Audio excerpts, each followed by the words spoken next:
कहानी शुरू करने से पहले जो चैनल पे नए हैं प्लीज चैनल को सब्सक्राइब कर देना और वीडियो पे लाइक शेयर कमेंट्स करना मत भूलना।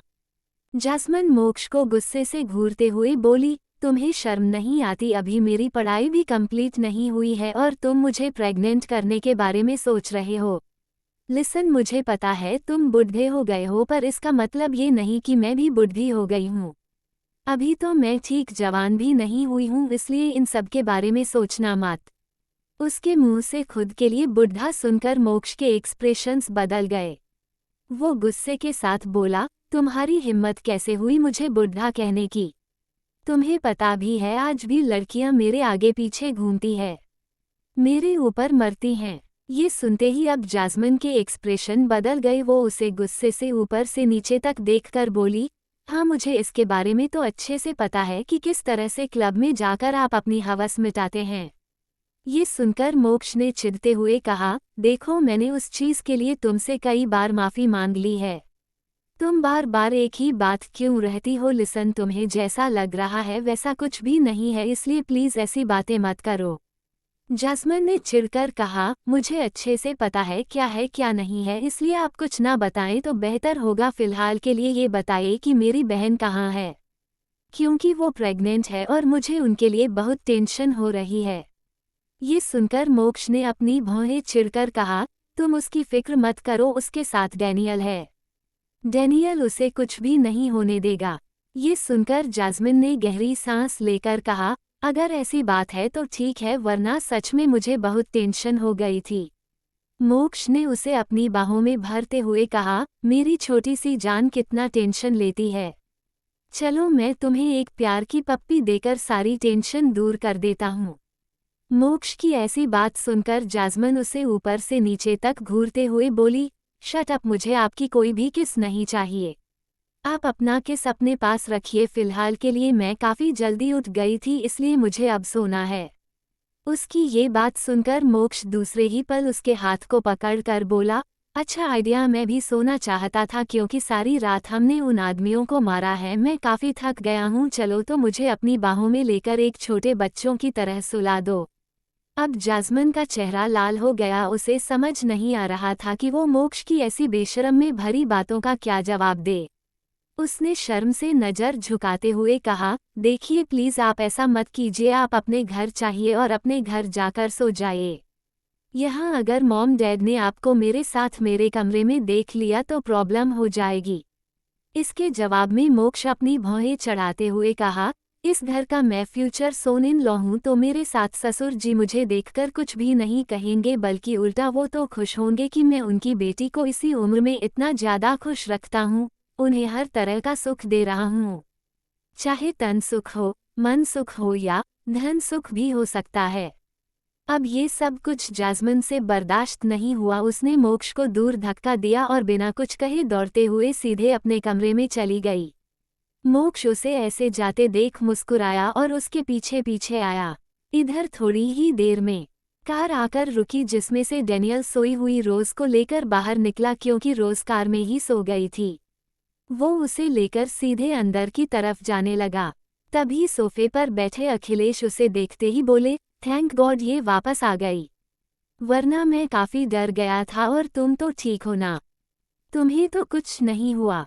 डैनियल ये सुनकर रुक गया और अपनी भौहें चढ़ाकर बोला, आपको क्या लगता है क्या वो मामूली से गुंडे मेरा कुछ बिगाड़ पाएंगे? इस फील्ड में ऐसे ही नहीं मैंने 25 साल बिता दिए हैं। ये सुनकर अखिलेश चुप हो गए।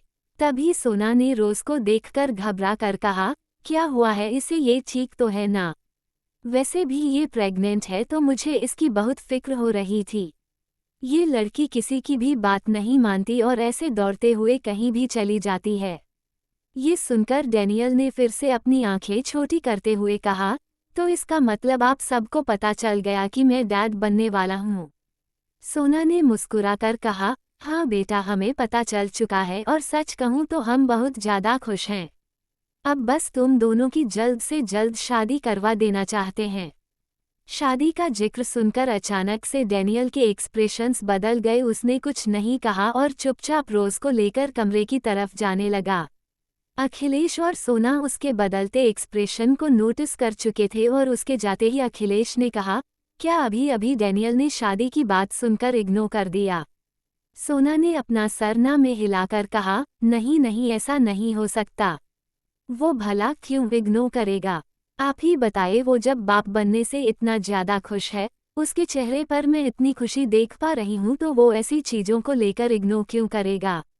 लेकिन अखिलेश ने सीरियस होकर कहा, पता नहीं क्यों, पर मुझे ऐसा लगा कि जैसे शादी की बात से वो पीछे हट रहा है।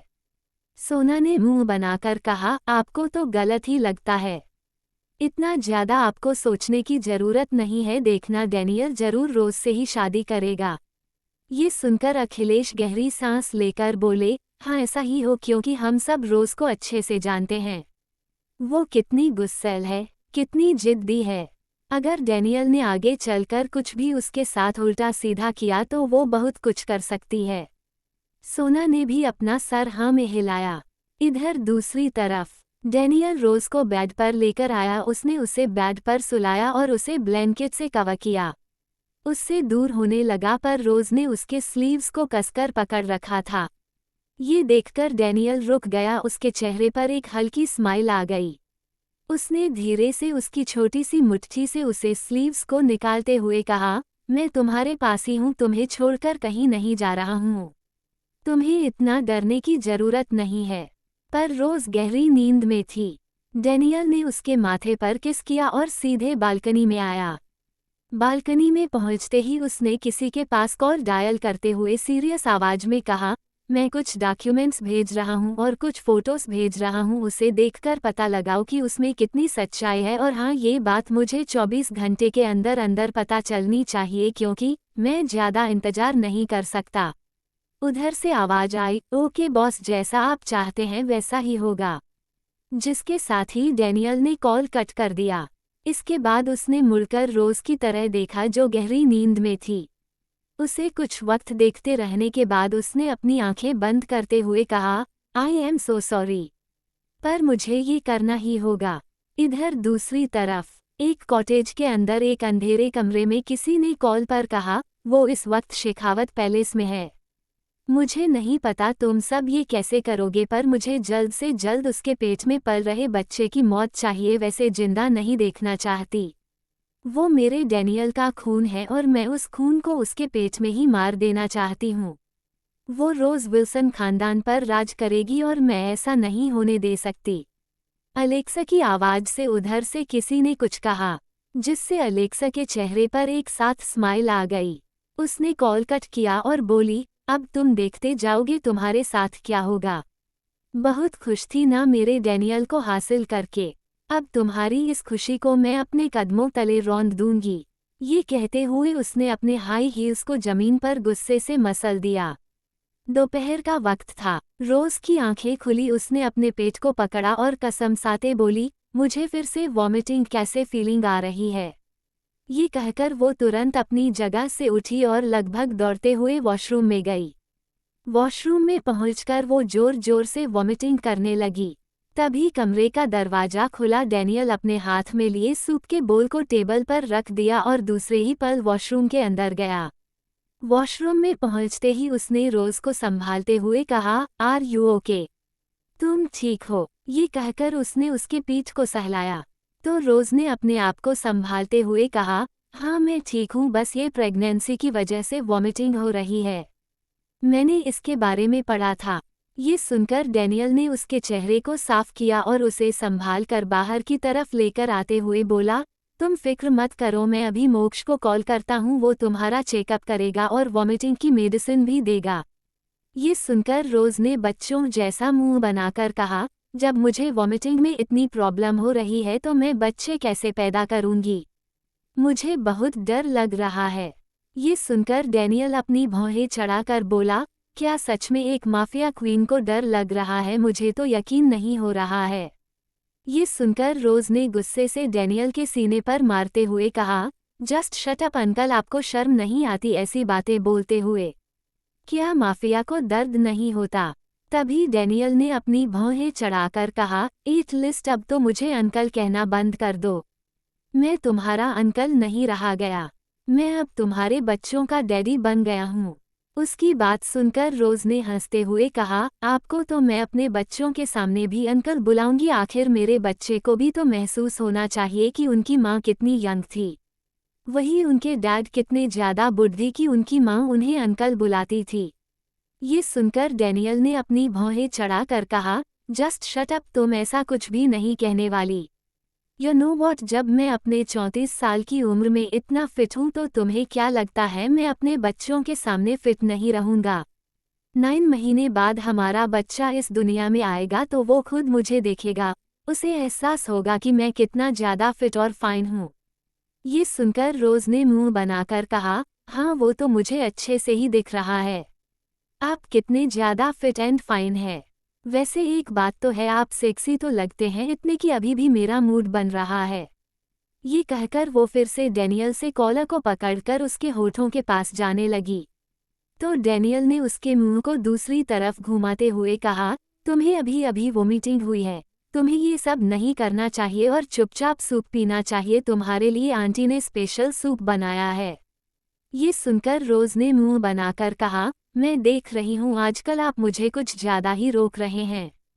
सच सच बताए, कहीं आप उसे एलेक्स चुड़ैल के पास अपनी प्यास बुझाने तो नहीं जा रहे हैं? क्योंकि आप मेरे पास तो नहीं आते तो सच सच बताइए क्या चल रहा है? डैनियल ने सीरियस होकर कहा, देखो मुझे पता है कि तुम अभी इमैच्योर हो पर इतनी भी नहीं कि तुम मुझसे ऐसी बात करो। तुम्हें अच्छे से पता है कि मेरे लिए तुम कितनी मायने रखती हो, इसलिए ऐसी बातें तुम नहीं कर सकती। मैंने तुम्हारे अलावा उसे कभी टच नहीं किया तो तुम ऐसा कैसे सोच सकती हो कि मैं उसके पास जाऊंगा? रही बात प्यास बुझाने की तो तुम प्रेग्नेंट हो, मैं ऐसा नहीं कर सकता। ये सुनकर रोज गुस्से से सीधे अपने लैपटॉप की तरफ जाने लगी। ये देखकर डैनियल अपनी भौहें चढ़ाकर बोला, अब क्या हुआ, तुम ऐसे भड़क कर कहाँ जा रही हो? ओह आई एम सॉरी, मुझे पता है तुम्हारा मूड स्विंग्स अब काफ़ी ज़्यादा पिक पर होने वाले हैं और मैं इसके लिए खुद को तैयार भी कर लूँगा। मेरी बात सुनो। लेकिन रोज़ ने एक बात नहीं सुनी, उसने अपना लैपटॉप ओपन किया और उसमें कुछ सर्च करने लगी।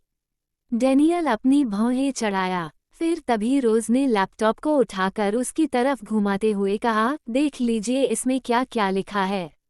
इसमें साफ साफ लिखा है कि हम प्रेगनेंसी में फिजिकल हो सकते हैं, हमें कोई प्रॉब्लम नहीं होगी। पर हाँ, जब ज़्यादा नज़दीक आ जाए तब हमें थोड़ा सा अवॉइड करना चाहिए, लेकिन फिर भी हम नॉर्मल तो कर ही सकते हैं। आई होप आपको मेरी बात समझ आ गई होगी। ये सुनकर अपनी भौहें चढ़ाते हुए डैनियल ने कहा, तुम कितनी ज़्यादा बेताब हो। मुझे लगता है कि प्रेग्नेंट हो गई, तुमने गलती कर दी, राइट? ये सुनकर रोज अपनी आंखें छोटी करके बोली, जस्ट शट अप, प्रेगनेंसी तो मेरे पास एक हथियार की तरह आ गया है। अब मैं आपको अपने आगे पीछे नाचा सकती हूँ। यू नो वॉट, रेडी हो जाए मेरे इशारों पर नाचने के लिए। ये सुनकर डैनियल के एक्सप्रेशंस और भी ज्यादा बिगड़ गए।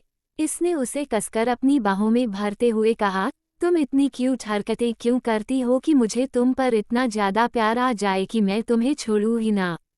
ये कहकर उसको नीचे झुका और उसके होठों को कसकर अपने होठों में लेकर चूम लिया, जिसके साथ ही रोज का चेहरा गुलाबी पड़ गया और वो डैनियल को घूरने लगी।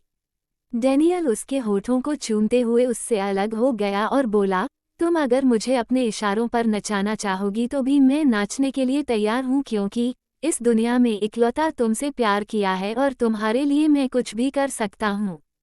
ये सुनकर रोज उसके सीने से लगाकर बोली, अगर आप मेरे लिए कुछ भी कर सकते हैं तो चलिए ना, मुझे खाइए, ईट मी आउट। ये सुनते ही डैनियल की आंखें छोटी हो गई। उसने उसे दूर करते हुए कहा, फिलहाल के लिए तुम खाना खाओ, उसके बाद मैं तुम्हें खाऊंगा। बहुत शौक है ना खुद को खिलाने का, देखना आज मैं तुम्हें छोड़ूंगा नहीं, और अब तो मेरा बेबी भी मेरे साथ है। ये कहकर उसने धीरे से उसके पेट पर हाथ रखा और नीचे झुककर उस पर किस कर लिया। तो रोज ने अपनी आंखें एक एहसास के साथ बंद कर ली। तभी डैनियल उससे अलग होते हुए बोला, बस बहुत हो गई बातें, अब चुपचाप चलकर सूप पी लो। तुमने ऑलरेडी वॉमिटिंग की है, मैं मोक्ष को बुलाकर लाता हूँ और उससे तुम्हारे लिए बात भी करता हूँ। मैं नहीं चाहता इस प्रेगनेंसी पीरियड में तुम्हें कोई भी प्रॉब्लम हो। मैं अपने हाथों से तुम्हारा अच्छे से ख्याल रखूंगा। ये कहकर उसने उसे सोफे पर बिठाया और वहां से जाने लगा। पर तभी अचानक से रोज ने डैनियल को ध्यान से देखते हुए कहा, अंकल आप मुझे कभी छोड़कर तो नहीं जाओगे ना। डैनियल के कदम अपनी जगह ही रुक गए और उसकी आंखों में कुछ अलग एक्सप्रेशंस आ गए। उसकी ऐसी बात सुनते ही डैनियल के कदम अपनी जगह रुक गए। पर वो बिना उसे नजरें मिलाई बोला, नहीं मैं तुम्हें छोड़कर कभी नहीं जाऊंगा। अब तुम चुपचाप रेस्ट करो। इसी के साथ वो बाहर निकल गया। लेकिन रोज अभी भी उसे ऐसे ही जाते देख रही थी और फिर आखिर में तिरछी स्माइल के साथ बोली, आप मुझे छोड़कर कभी जा ही नहीं सकते क्योंकि आपको पता है अगर इस बार आप मुझे छोड़कर गए तो मैं आपको खत्म नहीं करूंगी बल्कि खुद को ही खत्म कर दूंगी और उसके बाद आप अपने आप मर जाएंगे। एक तीर से दो निशानी लगाऊंगी क्योंकि वैसे भी मुझे अपनी जान की परवाह नहीं क्योंकि मैंने अपनी जान से लेकर जिंदगी तक आपको सौंप दी है।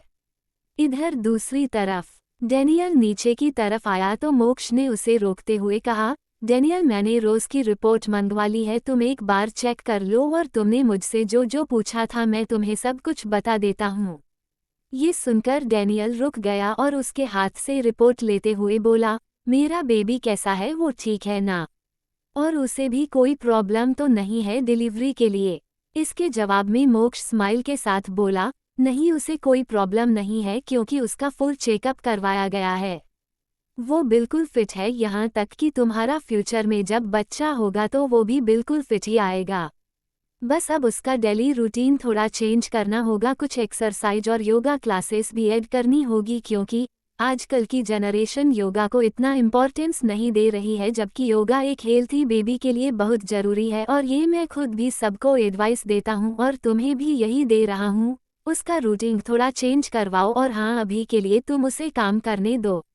ये नहीं कि वो पूरी तरह से घर में ही बेड पर बैठ जाए, यही सबसे बड़ी कमी होती है। लोगों को लगता है कि उनकी वाइफ प्रेग्नेंट है तो वो उसे एक काम नहीं करवाते जबकि अगर वो कुछ करेगी नहीं या फिर चलेगी नहीं तो आगे चलकर डिलीवरी में ही प्रॉब्लम होगी। इसलिए अभी कुछ महीने तक वो अपने आप को जिस तरह से फिट रखेंगी उसके लिए इतना ही सही होगा। ये सारी बातें सुनकर डैनियल ने सीरियस होकर कहा, तुम काम के बारे में जो बोल रहे हो उससे प्रॉब्लम हो जाएगी। तुम्हें पता है ना वो माफिया है और वो हमेशा गुंडों के बीच रहती है, मैं ऐसा नहीं करने दे सकता हूँ, न ही उसे बाहर निकलने दे सकता हूँ। ये सुनकर मोक्ष मुस्कुराकर बोला, मैं तुम्हारी परेशानी और डर अच्छे से समझता हूँ लेकिन अगर वही उसका काम है तो वो आराम से कर लेगी, जैसे इतने साल से करते आ रही है। बस मैं कुछ महीनों के लिए कह रहा हूँ, जैसे उसका बेबी बम्प बाहर आना शुरू हो जाएगा वैसे ही वो बेड रेस्ट खुद करने लगेगी, वरना अगर तुम अभी से ही उसे रुकोगे तो मैं सच कह रहा हूँ वो तुमसे ही इरिटेट हो जाएगी। इसलिए तुम उसे खुली छूट दे दो लेकिन उसे कह देना कि वो सब कुछ टाइम पर ही खाए, चाहे मेडिसिन हो या खाना। ये सब सुनकर डैनियल ने अब गहरी सांस लेकर कहा, ये मेरा पहला बच्चा है, मैं कोई प्रॉब्लम नहीं चाहता। ये सुनकर मोक्ष ने सीरियस होकर कहा, तुम्हारे साथ साथ मैं भी इस बच्चे को लेकर बहुत खुश और एक्साइटेड हूँ, तुम फिक्र मत करो, मैं रोज की रिस्पॉन्सिबिलिटी खुद के हाथ में लिया है और जब तुम्हारे पास दुनिया का बेहतरीन डॉक्टर दोस्त है तो घबराने की क्या जरूरत है। इसके जवाब में डैनियल ने अपना सर ना में हिलाकर कहा, मैं किसी से नहीं घबराता और ना ही सिचुएशन से पीछे हटता हूँ, बस मुझे उसकी फिक्र हो रही है, पता नहीं वो ऐसी उम्र में कैसे एक बच्चे को जन्म देगी। ये सुनकर मोक्ष मुस्कुराकर बोला, यही तो तुम्हें अभी एक औरत के बारे में पता नहीं है। एक औरत अपने ही शरीर से दूसरे शरीर को जब जन्म देती है तो उसे ताकत खुद भगवान देता है।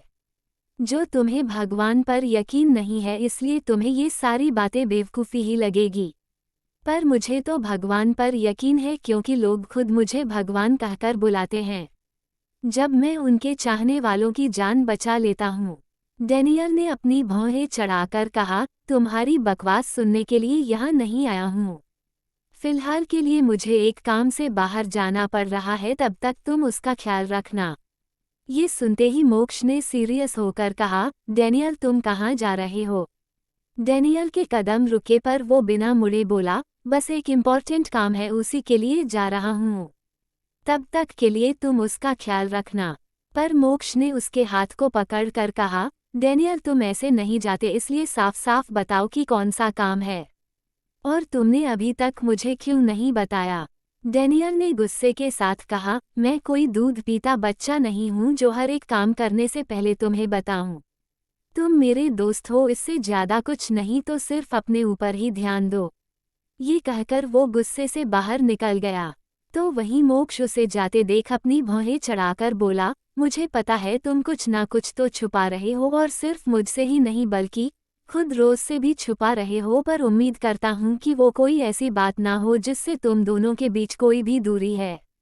ये कहकर वो सीधे कमरे की तरफ बढ़ गया। तो वहीं दूसरी तरफ दिलेर इस वक्त सोफे पर बैठे हुए थे। उनकी नज़र बार बार गेट पर ही थी। तभी उनका फ़ोन बजने लगा। उन्होंने तुरंत फ़ोन उठाते ही कहा, कहाँ पहुँचा है डेनियल, हम कब से उसका इंतजार कर रहे हैं। उसने कहा था कि वो आ जाएगा, तो फिर अभी तक आया क्यों नहीं। उधर से आवाज आई, बॉस अभी कुछ इम्पोर्टेंट काम में फंस गए हैं, वो थोड़ी देर में आ जाएंगे। ये सुनकर दिलेर ने कहा, ठीक है, पर जैसे ही वो फ्री होता है उसे तुरंत भेजना, कहना कि मैं कुछ इम्पोर्टेंट बात करना चाहता हूँ। ये सुनकर असिस्टेंट ने कहा, ओके बड़े बॉस। इसके बाद कॉल कट हो गया। दिलेर अपनी जगह से उठकर स्टडी रूम में गए। स्टडी रूम में पहुंचकर उन्होंने एक ड्रॉ खोला और उसमें से कुछ तस्वीरें निकालने लगे। वो तस्वीर दो औरतें की थी। उन दो औरतों की उम्र तकरीबन 24-25 साल की ही लग रही थी और वो काफ़ी खूबसूरत लग रही थी। दोनों ने एक साथ एक दूसरे का हाथ पकड़ रखा था। उन दो तस्वीर को देखकर दिलेर मुस्कुरा रहा था और एक लड़की की तस्वीर पर अपने हाथ चलाते हुए बोले, काश तू जिंदा होती तो तुम्हें ये पता चलता, तुम बहुत खुश होती, तुम्हारा बेटा खुद एक बाप बनने वाला है, और वो भी उस लड़की का जिसका। दिलेर ये कहते कहते रुक गया और वो गुस्से से उस फोटो में मौजूद दूसरी लड़की की तस्वीर देखकर बोला, ये बताते हुए मुझे अच्छा नहीं लग रहा है कि वो एक ऐसी लड़की की वजह से बाप बनने जा रहा है जो तुम्हारे मौत की वजह बनी थी। चांदनी, मैं तुमसे बहुत प्यार करता हूँ। आज भी तुम्हें बहुत याद करता हूँ। आज भी यकीन नहीं होता कि तुम इस दुनिया में नहीं हो, और वो भी सिर्फ तुम्हारे साथ मौजूद इस औरत की वजह से। इस औरत ने मुझसे मेरी खुशियाँ छीन ली। इस औरत से नफरत करता हूँ। अच्छा हुआ कि ये खुद भी मर गई, क्योंकि अगर ये जिंदा होती तो मैं इसे जरूर मार डालता। ये कहते हुए दिलेर की आंखों में नफरत थी। रात का वक्त था। रोज इस वक्त सोफे पर बैठी सामने गेट की तरफ ही देखे जा रही थी। तभी जास्मिन ने मुंह बनाकर कहा, दीदी चलिए ना, डिनर का वक्त हो गया। हम डिनर करते हैं, आप अभी कब तक अंकल का ऐसे इंतजार करेंगे। रोज गुस्से से बोली, जब तक कि वो मेरे सामने नहीं आ जाते। मुझे कोई भूख नहीं लगी है, जो तुम सबको डिनर करना है तो कर लो। तभी सोना उसके पास आकर प्यार से बोली, बेटा तुम्हें भूख नहीं लगी है, पर तुम भूल रही हो तुम्हारे पेट में अब एक बच्चा है जिसे भूख लगती है, और तुम जब खाओगी तभी उसे खाना मिलेगा, इसलिए चुपचाप चलो मेरे साथ। ये सुनकर आंखों में रोज ने गहरी सांस लेकर कहा, मैं सिर्फ बच्चे के लिए ही जा रही हूँ, वरना मुझे सच में भूख नहीं थी।